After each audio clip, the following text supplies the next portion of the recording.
कठोपनिषद के प्रथम अध्याय की प्रथम वल्ली के 17 मंत्र हमने पढ़ लिए हैं और उनके प्रश्नोत्तर भी हल किए हैं।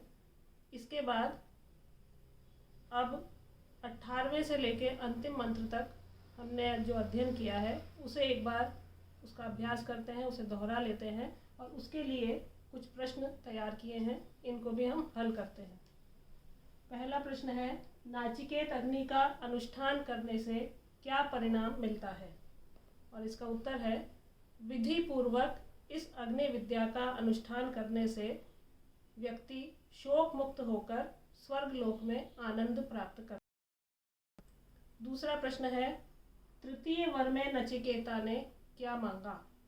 2 वर हमने पढ़ लिए हैं। 2 वरदान यमराज ने नचिकेता को प्रदान किए और प्रसन्न होकर एक वर अपनी ओर से और अधिक प्रदान किया और इससे यमराज की अतिशय उदारता सूचित होती है। तृतीय वर में नचिकेता ने आत्म तत्व के रहस्य को जानने के लिए यमराज से निवेदन किया।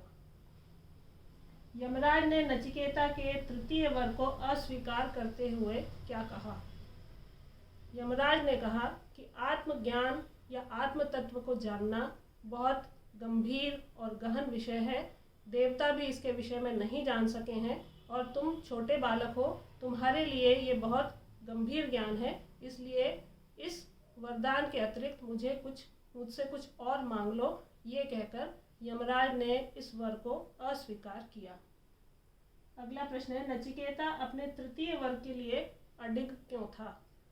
और इसका उत्तर है कि यमराज चूंकि मृत्यु के देवता हैं और मृत्यु के पश्चात आत्मा की क्या स्थिति होती है इसके विषय में यमराज से अच्छा उपदेष्टा कोई नहीं मिल सकता था, इसलिए नचिकेता अपने इस वर पर अडिग था कि आत्म तत्व के विषय में वह यमराज से उपदेश प्राप्त करना चाहता था और यही उसका तृतीय वर था।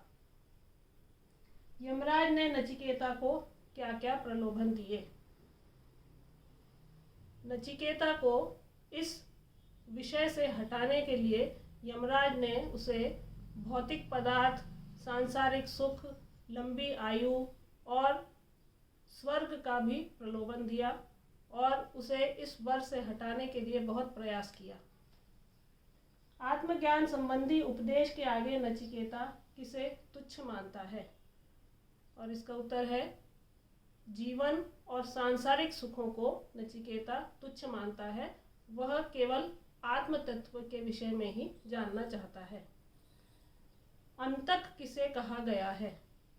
और इसका उत्तर है, यमराज को कहा गया है कि जो अंत करता है, अंतम करोति इति अंतकः।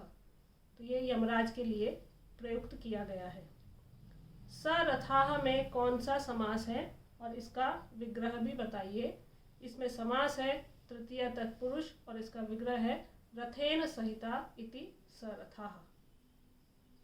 अगला है, पुत्र पौत्रान में कौन सा समास है? इसमें द्वंद्व समास है, पुत्रान च पौत्रान च और इससे बनता है पुत्र पौत्रान।